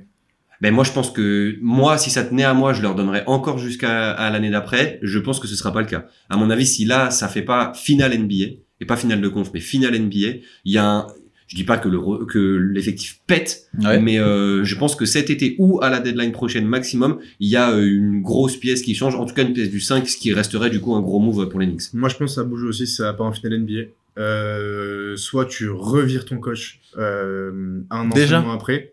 Je pense que le coach a déjà été Oui, touché. À mon avis, ce sera pas le. Je peux finir ma phrase? Bien sûr. Non, parce que tu m'as mis en difficulté. Là, quand je suis en difficulté, je suis Je vois très ça. énervé. Non, mais Mike Brown pourrait être mangé, même si, comme tu le dis, c'est pas le truc le plus logique, vu qu'il vient d'arriver il y a quelques mois. Par contre, je pense que Karl Anthony Towns et son énorme contrat qui est C'est clair. top 5 contre NBA C'est encore le aujourd'hui, je fusible, crois. hein. C'est lui qui saute, en fait. Malgré tout. Sachant que c'est lui le fusible contractuel parce que ça peut te faire chier dans l'évolution et dans la construction de ton équipe, et aussi c'est le gars qui pose le plus d'interrogations dans son intégration Ouais. tactique, quoi. Surtout c'est que ça. la saison prochaine, c'est la dernière saison de Karl Anthony Towns. Voilà. Garantie. Ouais. Après ça, il est en player option. Alors que À combien le player Anunoby, option? player option à 61 millions Oh pour la saison là 2027-2028. mais c'est indécent. Alors que Anunoby, Brunson et Bridges sont tous lock jusqu'en 2027-2028. Et ils sont tous en dessous de combien? C'est quoi le plus gros contrat? 45 millions pour Anunoby. C'est une dinguerie. Le plus gros contrat des 4, c'est Anunoby 45. Non, Alors- c'est Towns du coup le plus gros contrat. Oui, non, des je sais, quatre. mais Ah. des 4 autres, c'est Ah oui. Anunoby à 45 et derrière, c'est Towns à 61 la player option. Ouais. On se rend pas compte et c'est sûr que mais même s'ils font finale NBA, il y a un monde où ils le bougent parce S'ils que font sinon finale derrière... NBA, tu penses qu'ils le bougent? Non, mais non, je dis pas, mais ce que je veux dire, c'est juste qu'on se rend pas En compte vrai, de ce c'est que c'est possible, hein. 61 millions d'une player option Après, d'un gars moi, je vais qui, te dire- qui a la rentabilité de Karl Anthony Towns aujourd'hui. Moi, je te dis, s'ils sont après, pas. c'est le deuxième meilleur rebondeur de la ligue, mine de rien. C'est Oui, un, oui, merci, c'est un mais élément offensif non, mais j'aime de bien le joueur malade et tout dans, aussi, dans je suis le d'accord, hein, mais je pense que système pour de moi- New York. Je pense que le gars est beaucoup plus remplaçable que... Je suis d'accord. Que Brunson, que Bridges ou que Anunoby. Bah, Est-ce que Bridges, par exemple, est si remplaçable que ça? non, non, mais t'as pas nécessairement envie de le remplacer parce que est-ce que tu peux step up de ouf de l'apport d'un Michael C'est Bridges? financier. C'est financier. Voilà. Ouais, c'est pour ça je que suis je dis d'accord ça. du point de vue financier. Si tu step up, tu prends un mec qui coûte Et on 25 sait millions de que plus c'est- la saison. On sait que c'est super important à NBA le côté financier, C'est pour mais en ça. vérité, est-ce que Karl Anthony Towns est pas aussi un peu le bouc émissaire? Si. Si, Mais facile, j'entends. il jouit il jouit non, du coup, mais cette image, elle le suit de ouf, hein, mais Mais c'est à cause du contrat aussi, tu vois. Je pense que s'il a un contrat à 40 millions, il a beaucoup moins cette image-là. Et, Et on se pose plus la question pour d'autres joueurs. Et juste pour répondre à ta question, je pense que si les Knicks ne sont pas champions NBA, même s'ils vont en finale NBA, il y a des chances qu'ils bougent. Parce Ok. que selon ce que le marché a à t'offrir, ils peuvent très bien le tège pour récupérer un autre très gros joueur parce que ce serait très Knicks de faire ça. Et quand on voit ce qu'a fait Brunson cet été, c'est-à-dire décliner sa player option et signer à moins cher pour permettre aux Knicks d'être compétitifs et de signer des joueurs, est-ce qu'on pense Towns capable de faire ça, de Non. se mettre au diapason non. derrière le leader d'équipe et avoir un groupe qui a envie de croire en lui-même, parier sur lui-même et donc Mais Attends, Towns j'ai pas qui compris. Est-ce que prend tu demandes si Towns serait capable de lui Ouais, réduire justement. son salaire? Ouais. Mais ce serait l'été prochain, du coup, ça. Parce que là, Oui, de pas prendre, en gros, de pas prendre sa player option Ouais. l'été prochain. bah, du coup, pas cet été, encore l'année prochaine, du coup. Oui, mais ça, c'est des trucs qui peut-être sont discutés en amont après, tu Oui, vois. oui, je sais pas. Moi, j'ai vraiment du mal à le croire. Hein. Ok. Jalen Brunson l'a fait parce que c'est Jalen Brunson. Moi, je c'est pense pas, pas. du tout un truc fréquent en NBA. Je en pense vrai. Ouais, pas. ouais, Je pense surtout que Towns est conscient que c'est le fusible numéro 1 à New York malgré tout, malgré le fait que je pense qu'il joue à New York et il kiffe les mecs avec qui il joue et ce que tu veux. Je pense qu'il a conscience que si ça se passe mal, c'est lui qui est amené à bouger. Du coup, il va juste profiter de chaque centime de son contrat. Hein. Donc, si je résume ce qu'on dit, pour vous, Karl Anthony Towns n'est plus à New York l'été prochain. À part s'ils sont champions NBA. Ouais. mais étant donné que vous m'avez dit que vous étiez même pas sûr qu'il Ouais. sorte des finales de conf, Non, ou si si je suis non, votre, mais ça dépend du votre résultat. construction du futur, tu vois. Ah bah, en tout cas, oui. Si moi, par exemple, ce que je vois, c'est ils font pas finale NBA. Donc, si ça arrive, Karl Anthony Towns n'est plus un joueur des New York Knicks, à minima sur le début de la saison 2027-2028. Ok. De la même manière que pour d'autres équipes qui doivent absolument passer des caps ou retrouver leur standard d'antan, il y a des joueurs comme ça qui seront amenés à bouger parce que tu es obligé, même ne serait-ce que financièrement, pour te donner plus de flexibilité, comme Ça. les Celtics l'ont fait après avoir été champions. Alors oui, c'est après avoir gagné le titre, mais les Knicks qui sont à la recherche de ce titre-là, je pense qu'ils hésiteront pas à le faire cet été. Ça existe plus en NBA des mecs qui sont lock dans une équipe. À part les rookies qui À part arrivent. Brunson, hein, pour le coup. Mais même pas, je te dis, franchement. Enfin, là, je non, pense mais là que c'est maintenant, un à des mecs l'été qui arrive, oui. Mais ce que je veux dire, c'est juste dans l'idée de dire, il y a tant de joueurs qui sont lockés dans une équipe et qui bougeront pas pendant X temps. Ça existe quasiment plus, à part quand des équipes viennent de drafter des rookies, genre Ouais. Cooper Cooper Flag, Flag. Wembanyama et des trucs Mm. comme ça. Je dis Wembanyama. Ouais, Ouais, je découvre le gars. c'est super. Ouais, branchez-vous Wemby, en vrai, c'est un bon joueur. Ok, bah moi j'ai un peu fait le tour de ce que j'avais envie de dire sur ces New York Knicks. Moi je sais que j'y crois cette année. Je pense que ça va faire finale NBA et je pense que le groupe va être reconduit. J'ai l'impression qu'ils se sont trouvés. Après je peux complètement me tromper. en Non, mais vérité. toi, t'es un mec qui croit, qui a de l'espoir, qui... Complètement. Et en fait, j'aime bien cette équipe de New York, mais derrière aussi. Alors que je suis pas forcément un grand fan de New York historiquement, mais je sais pas, elle me plaît.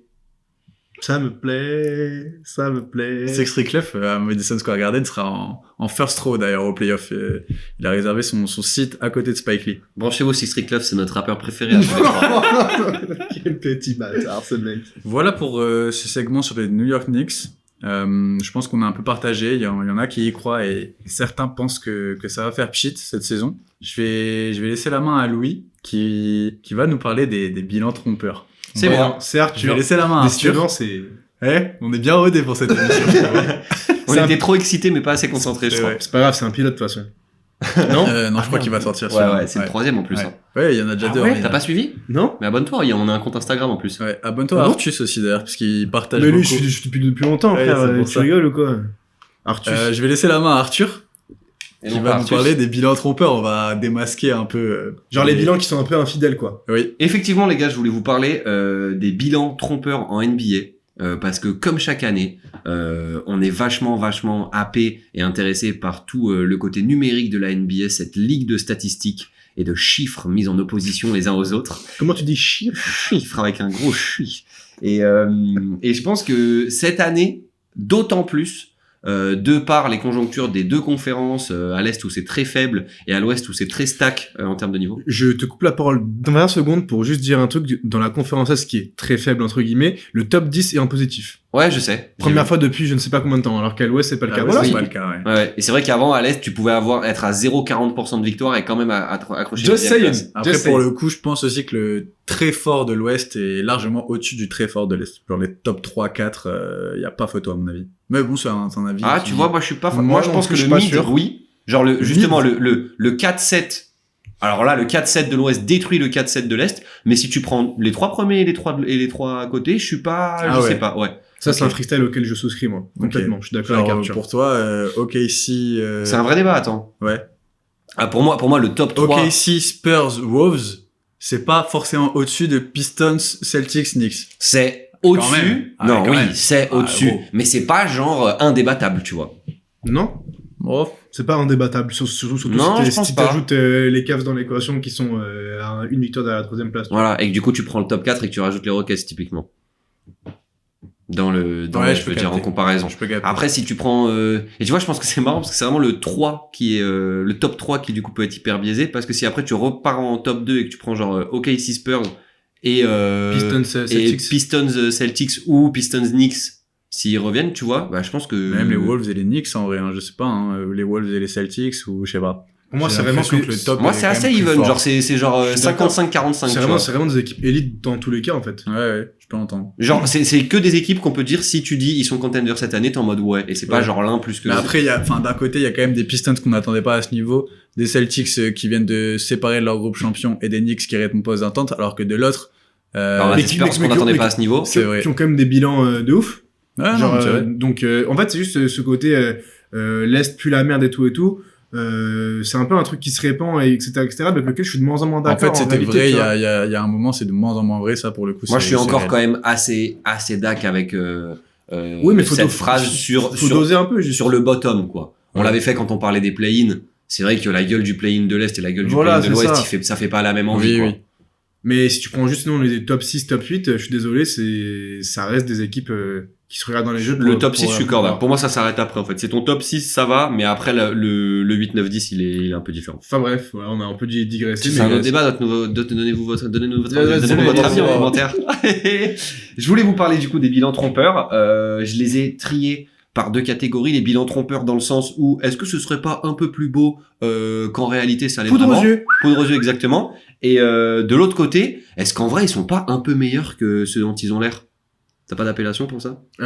Poudre aux yeux. Oh. Dans les deux cas. C'est vrai que dans les deux cas, c'est de la poudre aux yeux. au final. oui. Je voulais commencer par un qui me paraît quand même évident, les amis. Mais alors, évident. Ce sont les Los Angeles Lakers qui viennent tout droit de Californie, sur la Ah ouais côte ouest, Ok. Putain. à LA, qui est une ville en pleine expansion économique, Ah, c'est sociale, pour ça, etc. Los Angeles. Exactement. LA. Ouais. Putain, c'est fou. T'avais jamais capté? Non. C'est dingue, Ouais. c'est dingue. Dites-nous dans les commentaires si vous avez déjà capté que LA c'était pour Los Angeles. Non, mais du coup, les Lakers qui sont en 38-25 en bilan et qui sont 6e de l'Ouest. Ouais. Est-ce qu'on les voit? Poursuis. Est-ce que, la question, elle est simple. Est-ce que c'est un bilan qui leur va? Est-ce que c'est un bilan qui est peut-être un peu mieux que ce à quoi ils ressemblent vraiment? Ou est-ce que au contraire, ah non, ils ont quand même eu des circonstances difficiles et en vrai, les Lakers, c'est top 4 facile. Et ben moi, tu sais quoi, ce que je pense, c'est qu'au final, ce bilan, il leur va plutôt bien. Ils sont Ok. à leur place, hein. C'est pas un bilan trompeur. Ils sont Surtout, bien- surtout sont- quand on les met 6e. Ils sont bien mid, quoi. Ouais. Ouais. Mais ce qui est marrant, c'est que c'est assez stack, c'est qu'aujourd'hui ils sont 6e, ils font une petite série où ils enchaînent 3 wins, le bilan a à peu près la même gueule, et là ils sont top 3, top 4 flirting avec le 3e, et du coup t'es en mode c'est peut-être un peu haut quand même. C'est un peu le truc de l'Ouest, quoi. Ouais. Mais en termes de bilan pur, 25, tu vois, Corda. ils me donneraient pas la même impression que s'ils étaient en 41-22, et pourtant il y aurait que 3 matchs d'écart. Ouais, je suis grave C'est vrai. d'accord. Tu vois? Genre, en fait, la question, c'est est-ce que pour vous, ils vont gratter les 50 wins ou pas? Il reste combien de matchs là? Bah, une vingtaine, du coup. Ouais. 38-25, ça fait Ils vont 63. finir juste en dessous, je pense. Ouais, pense c'est qu'ils vont ça, finir juste en dessous. 47, 48. Genre, s'ils sont à 50 wins, c'est trompeur. S'ils sont en dessous, c'est ok. Je suis un peu Corda, ouais. 50 Ouais. wins, tu seras en mode putain, ils ont vraiment GG parce que c'est quand même marrant Une grosse d'avoir saison. fini à 50 wins. En dessous, t'es dans le thème. Ouais. Non, mais je le mettais parce que c'était une interrogation un peu qu'on avait avec les Lakers. C'est vrai qu'ils font partie. team. Ils font quand même partie des équipes cette année qui sont hyper dures à juger, je trouve. Et du coup, petite question de Tu les projection. trouves durs à juger cette saison, les Lakers? Bah, un peu, parce que. Ok. Bon début de saison et après, patatras, quoi. Ouais. Et en fait, dur à juger sur qu'est-ce que Ouais. ça va donner en post-season, quoi. Bah, sorti au premier tour, merci, au revoir, quoi. En vrai. C'est ce qui Après, fait je pense pas que c'est ce qu'on attendait pas forcément au début de Non, la c'est saison. pour ça. Mais de ce qu'il donne à voir depuis Ça semble le plus logique. premier Après, match, en fait. Après, il y a un monde, ils font une bonne série, peu importe contre qui ils tombent, ils passent un tour, mais dans tous les cas, Le premier tour va être stack. Tu peux prendre Minnesota au premier tour. Mais attends, il y a aucun... Minnesota- pour moi, il y a un monde Minnesota, d'écart ils sont entre différents. Minnesota Ouais, et je sais Los pas, Angeles. tu sais. ça, je suis d'accord. Ça sort en 5, hein. C'est Pour moi, à part OKC et Spurs, je les vois pas sortir ultra facilement face à Mais n'importe quelle équipe. toi, t'aimes beaucoup sous-côté Minnesota, j'ai remarqué Ouais, aussi. toujours. C'est Ouais, mon combat c'est depuis le début ouf, de ça. saison. hein. c'est vrai, mais je pense que Alors les, que ça va faire finale de conf je cette pense saison que les encore. Lakers, même contre les Rockets typiquement, franchement, je demande à voir la série. C'est la seule équipe pour moi, je suis d'accord avec toi. Je pense qu'ils peuvent se faire sortir contre tout le monde et que c'est le plus logique de dire qu'ils sortiront au premier tour. Mais attention, quand même, sur une série, ils peuvent faire un truc. Mais dans tous les cas, en fait, c'est un débat qui est pas si intéressant. Je me permets de donner mon avis. Parce Ouais, que en fait, il est pourri ce podcast. parce que quoi qu'il Désabonnez-vous, les Ouais, gars. ça, parce que Arrêtez quoi tout, hein. qu'il arrive, en fait, même s'ils passent un tour, on sait qu'ils vont finir par se faire casser la Ah oui, gueule. mais en ça, fait. c'est sûr. Oui, et puis de toute façon, en plus, aujourd'hui, la saison Il y aura des pas Lakers, il y aura elle pas sert à d'héritage. quoi Oui, on Voilà, s'en bat les couilles des il y aura Lakers. pas LeBron, il va d'héritage. partir. Oui, on s'en bat les couilles. Ayton, c'est qui se barre en Chine. par Si, la pitié. saison des Lakers a servi quand même à un truc, c'est à se rendre compte que Luka Doncic, Austin Reeves, c'est un super backcourt. quand même. Ouais, Et voilà. ça te donne quand même de quoi t'appuyer pour les prochaines années. Ouais, oui, leur timeline, elle est pas là aux Ouais, Lakers. hein. mais en fait, les Lakers, oui, je suis d'accord, les Rockets, c'est la seule équipe que je vois peut-être batailler un peu. Et encore, même les Rockets et en encore, termes de on- match-up et tout, ils vont se faire. Et même, on parlait de dynamique pour les Knicks et tout, ils sont une belle dynamique aussi, les Rockets, depuis Ouais. l'All-Star Break. Donc, à voir ce que ça donne en playoff, ils peuvent très bien renclencher un bon truc et au final, retrouver leur niveau quand ils avaient une putain d'attaque en début de saison, par exemple. Quand KD tweetait, en vrai. Ouais. Ils se remettent à tweeter. Et bah, sans transition, messieurs. Deuxième équipe, les Houston Rockets, qui sont en 39-23, quatrième de la conférence Ouest, extrêmement collé du coup avec le reste. On en pense quoi de ce bilan? Quatrième de l'Ouest en étant en 39-23, donc déjà à quasiment 40 victoires. C'est quoi pour les Rockets? C'est mieux, pas assez ou ok? Moi, je trouve que c'est un bilan trompeur dans le sens où ils ont un, comment dire ça? Ils Moins ont bon un- bilan que ce qu'ils sont vraiment? Non, ils ont un meilleur bilan que ce qu'ils sont vraiment. Ok, qu'ils je te sont vraiment rejoins. pour Je suis moi. plutôt de cet avis pour les Il Rockets. y a un début de saison monstrueux, en vrai, surtout offensivement. Ouais, Ouais. c'était fort. Et ils montrent maintenant leurs limites. Complètement. Et ils montrent surtout qu'ils n'ont pas beaucoup de réponses à ces limites qui Ouais. maintenant ont été exposées, quoi. Et clairement, la blessure d'Adams leur a fait beaucoup de mal en C'est vrai. vrai. Et plus que ce qu'on aurait pu penser. Et non, je suis d'accord avec Et, vous. ça- et le fait qu'il n'ait pas Fred VanVleet aussi. Les projections en Oui, playoff, elles clairement. sont, Ils ont les pas de projections meilleur de jeu. playoff Non, mais des évidemment, Rockets, mais elles ça, sont c'est catastrophiques. ce qu'on le savait avant le début de saison, ça, tu vois. Ouais, mais il y a Mais une- du coup, tu pouvais te dire, ah, en fait, ça marche quand même. complètement. Il y Oui, a voilà. une espèce de C'est ce que c'est là où je voulais en féerie venir. un peu. C'est là où je voulais en venir, mais du coup, je pense aussi que c'est un bilan un peu trompeur. Après, quatrième de l'Ouest, je trouve ça plutôt ok en termes de position. Ouais, mais en fait, À quoi on peut s'attendre pour les Rockets après? C'est pareil, on en va se vrai, faire dépasser par Denver quand même. c'est ouais, mais en playoff, moi, je Ah. me projette déjà en playoff. Qu'est-ce que cette équipe va faire? Passer un tour, ce serait déjà bien, en vrai. Parce qu'ils ont pas passé de tour l'année dernière, mine de rien. Et là, t'as ramené KD. Ouais, Donc, donc, faire une moins bonne saison et pas passer de tour, ça serait chiant. Ça serait chiant. Ça serait chiant, alors qu'ils Ouais, Ouais, du coup, à l'instant T, si ça bouge pas, ça risque de rebouger, mais tu prends les Nuggets au premier tour. Ouais. Bon courage. Ouais, c'est hard. Mais en fait, à Et part Houston, prendre tu prends les les... Nuggets au premier tour. Putain, si tu sors, c'est En vrai, c'est comme bien joué. là, je sais ce que Chili va dire et je suis d'accord. Déjà avec le vent qui ouvre la bouche, parce que vraiment, je suis un peu dans sa tête. À part prendre les Lakers, Voilà. tu te fais sortir par tout le monde. Hein. En tout cas, sur le papier. Sur le top 6, après, s'ils finissent fort la saison, qu'ils prennent une équipe de play-in. Oui, why not? Mais Play-in, ça n'arrivera pas, les gars. Les Spurs ont trop d'avance. oui, c'est vrai. Ils ont trop d'avance. Complètement. Le mieux qu'ils puissent faire, c'est C'est finir taper en 3ème. 6. Et du coup, taper en 6, c'est espérer que ce soit les Lakers. Lakers, quoi. Et du coup, je trouve leur bilan trompeur dans ce sens-là, c'est qu'en fait, ils sont encore trop hauts et qu'ils devraient être plus bas, à mon avis, 5. derrière Denver, voire même derrière les Lakers.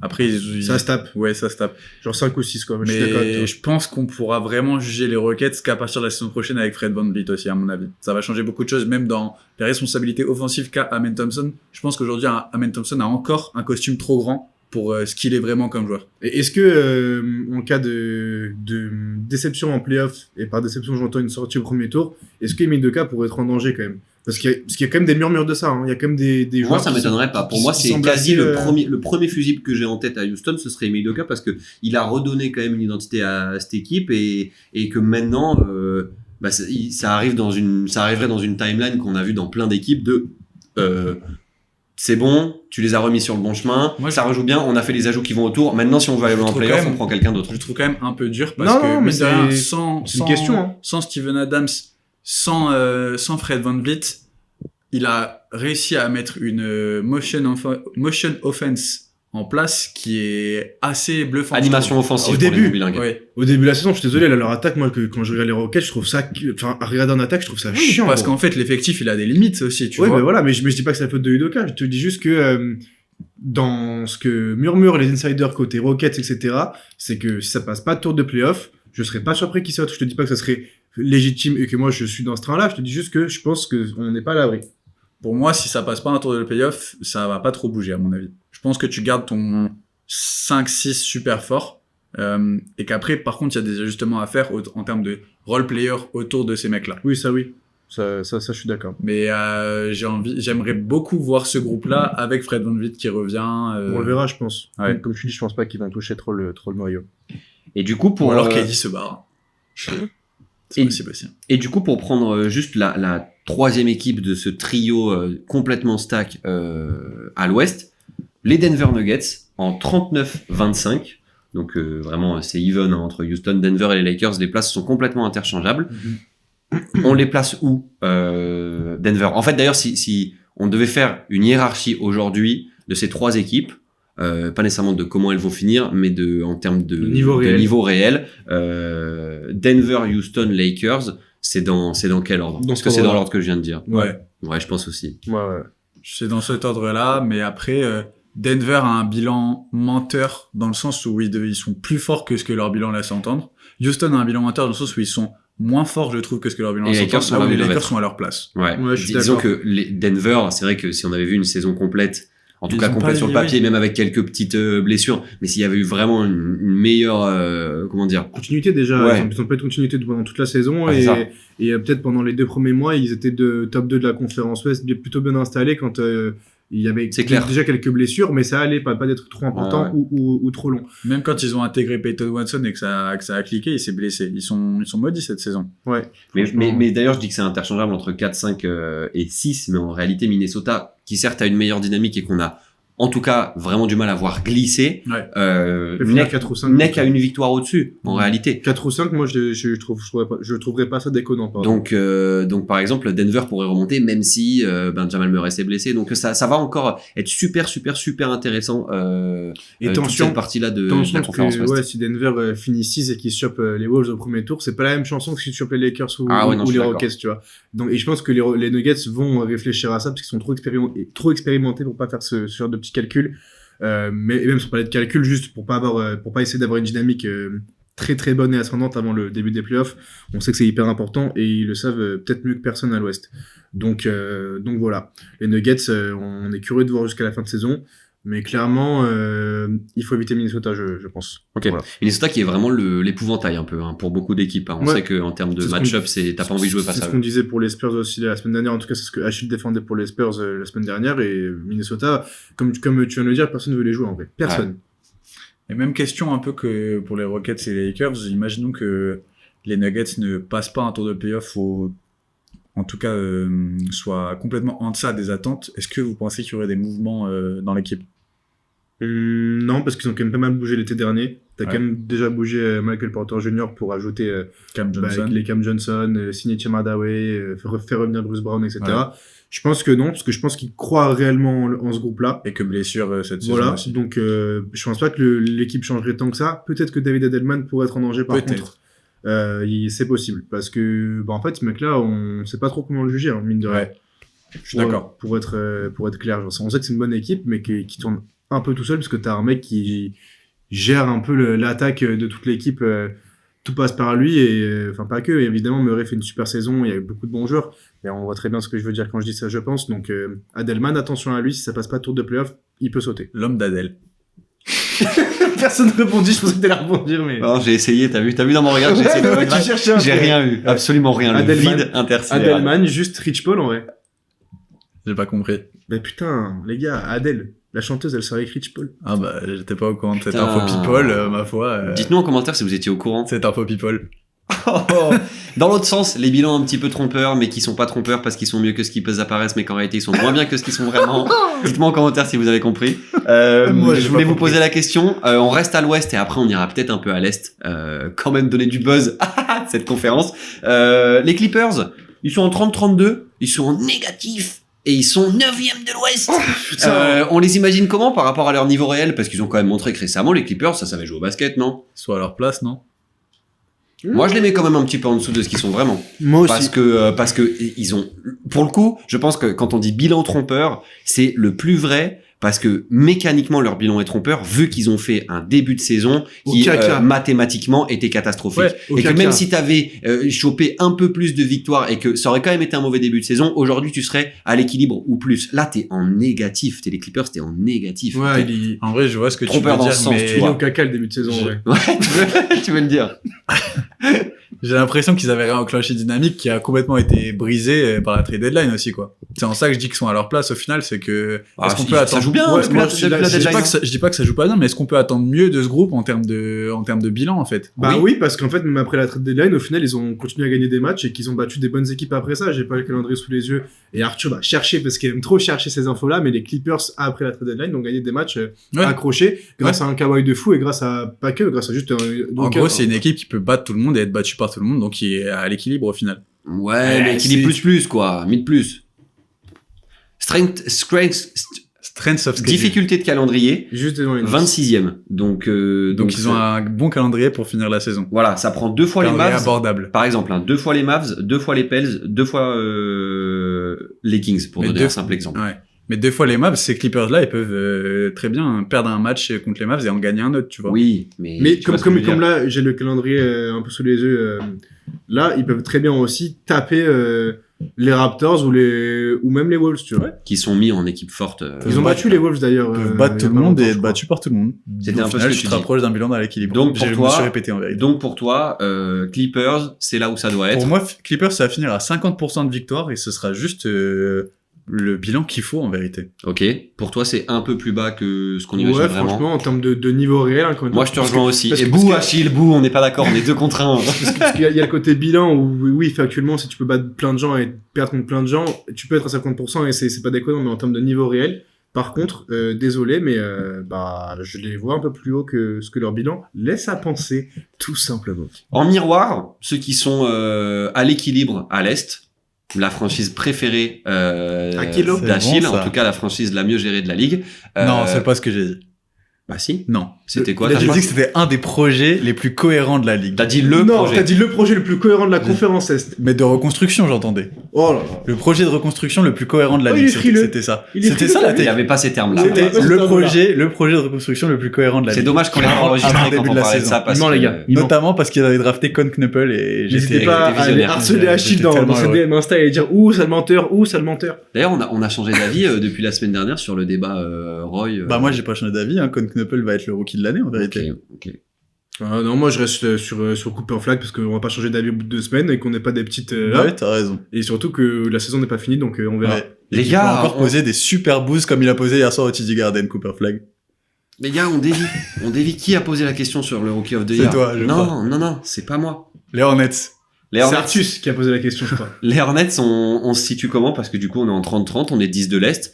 On se situe comment? J'imagine que c'est déjà très bien pour eux et que on n'a pas envie de dire ouais, normalement 32-32. c'est top 4 en fin d'année et tout. 30 combien? 32, pardon.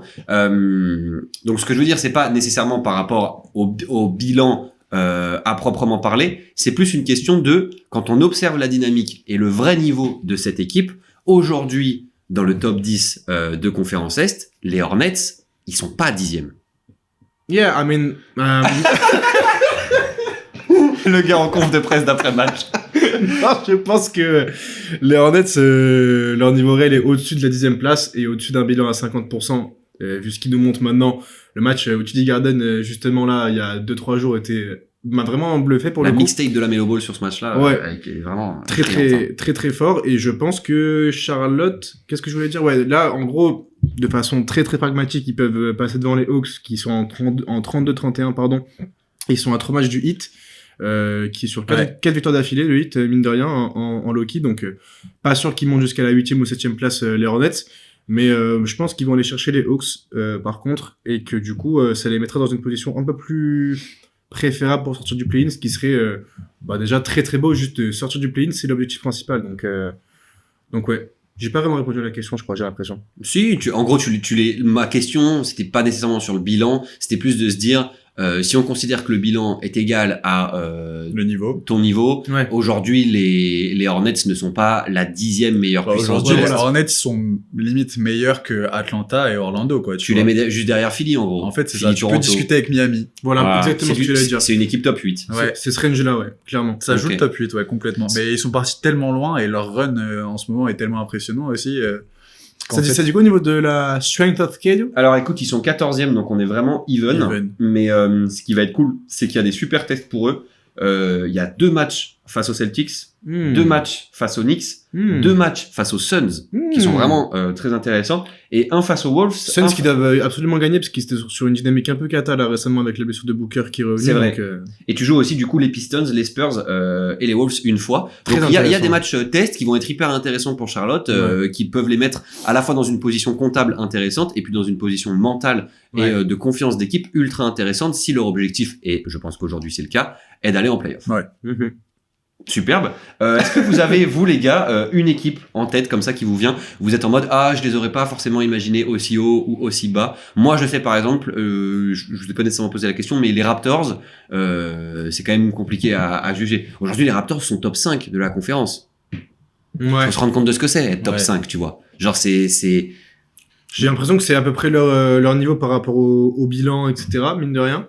mais du coup c'est ça top semble- 5 mais tu les vois pas passer un tour, c'est ça qui est marrant quand même. C'est Bah, là où on peut tout dépend. Ouais, Après, parce que c'est vrai que quand t'es top 5e, 5 sur le papier, tu ça- passes pas forcément un tour, c'est quoi. Bah non, mais sur le papier, c'est quand même, c'est pas autant radical que ça. Ouais, je veux dire, je vois le ce que top tu veux 5 à dire. l'Est, le 4-5, t'es en mode, ça peut se jouer des deux côtés, ou c'est plus une vraie question de match-up. Alors que là, la différence entre le top 4 et le reste à l'Est est tellement hard que t'es 5e, tu sais que tu passes pas, quoi. et c'est là où j'interviens pour répondre à ta question.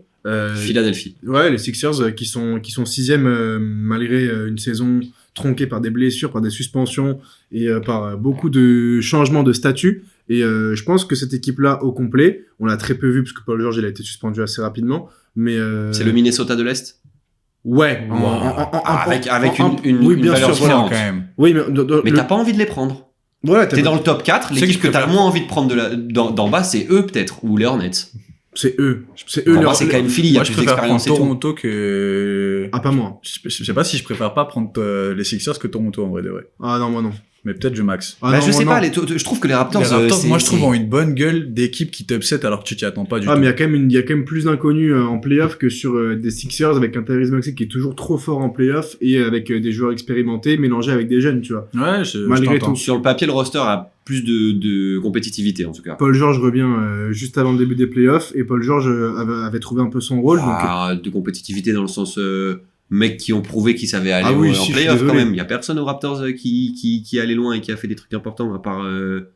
il y en a pas trop. Ingram, sa carrière, c'est pas C'est trop pas les ça qu'il a, playoffs. c'est pas trop ça qu'il a montré. Quickly est un bon joueur de basket qui a eu des coups d'éclat avec les Knicks, mais pas plus. En fait, je trouve RJ que Barrett, en pareil. termes d'individualité, peut-être ça monte moins haut que les Sixers. Mais collectivement, les c'est meilleur. Raptors, mais en termes, ouais, voilà, c'est ça, niveau médian, on va dire, tu vois, les Raptors m'impressionnent trop, en fait, avec leur corps de Quickley, Barrett, Ingram, Scottie Barnes, qui, en vrai, de vrai, sont tous des joueurs mid plus, mais qui, je trouve ça plus cohérent, au final, et plus effrayant en playoff qu'une équipe comme Philly avec deux fortes individualités. Pour moi, c'est un peu D'accord. différent. Je pense que Je suis pas du tout d'accord. je vois le plancher et le plafond des Raptors beaucoup plus resserrés que le plancher et le plafond des Ouais, Sixers. pour le coup, je suis Où les d'accord. Sixers, ça peut se casser la gueule, en fait, on sait pas pourquoi, parce que playoff, en fait, Embiid, on sait pas, mais dans la rugosité des playoffs, ça passe pas, et du coup, il y a beaucoup de limites. Mais si ça clique, le plafond, il est beaucoup plus haut. Là où les Raptors, ça va bien jouer. Peut-être ça va accrocher un peu l'équipe au premier tour, mais ça va pas upset, tu vois, et peut-être qu'ils Attention, font... en fait, j'ai du mal à comprendre. dans cette nouvelle organisation des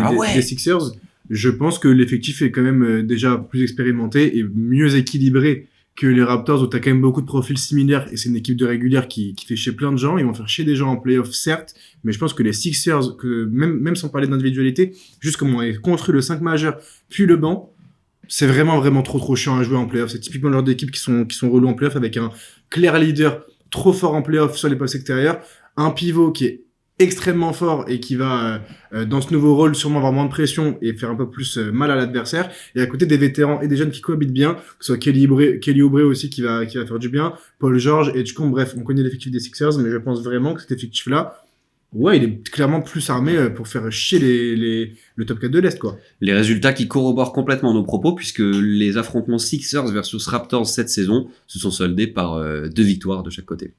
Donc, Ok. donc c'est très difficile, je pense, de savoir Ouais. qui est la meilleure équipe des deux en vrai de vrai. Et ils sont peut-être plus proches qu'on pourrait le penser. Dites-nous en commentaire, vous pensez qui est la meilleure équipe entre les Sixers et les Raptors? Écoutez, messieurs, moi, j'ai fait le tour. Vous n'avez pas forcément d'équipe à laquelle vous pensez en plus? Moi, ça me vient pas forcément. Après, on a parlé de 19 franchises sur 20. Je pense que c'est déjà pas mal. Ouais, non, c'est clair, c'était... J'ai envie de vous lancer sur Utah Jazz. Non, je déconne, en vrai, les gars. On peut s'arrêter là. Elle était bien, cette vanne, Achille. Merci. Ouais, super. Merci. Mais c'est- Je vais y aller, moi.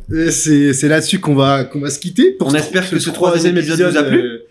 Parlez pas en même temps. les Pardon. mecs. Chacun son tour. on le dit ensemble. 1, 2, 3. On espère que ce troisième épisode vous a Vous plu. Et on espère que ce troisième épisode vous a plu. Et on espère que vous continuerez de nous écouter. Écoutez. Elle est catastrophique, cette fin d'épisode. Et là, vous entendez la petite musique de la fève qui se lance en fond. Non, pas Et encore. pas maintenant, Pas pardon. encore en Vous réalité, entendez parce pas. qu'avant ça, on va quand même faire les petits rappels. Vous remercier de nous écouter. Vous dire de Exactement. nous suivre partout. On est partout. Insta, TikTok, YouTube, Insta, TikTok et YouTube aussi un peu. Bref. YouTube aussi. Il l'a dit. Il l'a dit. Bref, on est partout. Insta. allez. Partagez-nous, il y a des liens de partout. Vous Allez, savez follow, faire il y a avec vos des- il y a téléphones, des vos super gros doigts là, extraits. tout gras sur les écrans, sur vos iPhones. Là, vous mettez Sans même pas de plug verre de partout. protection. Insulte pas les gens comme ça. Ouais, Maintenant, pardon. sur TikTok, c'est culturel de biais. C'est sans plug partout et culturel bien sûr. Il veut pas lâcher il veut ça. pas lâcher Il veut son pas place, lâcher. mais bon, ça, c'est une autre histoire. Enfin bref, allez follow, donner de la force et regardez les extraits super bien montés N'hésitez avec pas à des nous donner super vos PC vos notamment. avis. Et là, vous l'entendez, la petite musique de la Ah, fête. mettre qui se des passe en fond. commentaires. Elle arrive. Et on vous embrasse et on vous dit au prochain épisode. Bisous toute l'équipe. Hasta la vista, tout le monde. Superbe.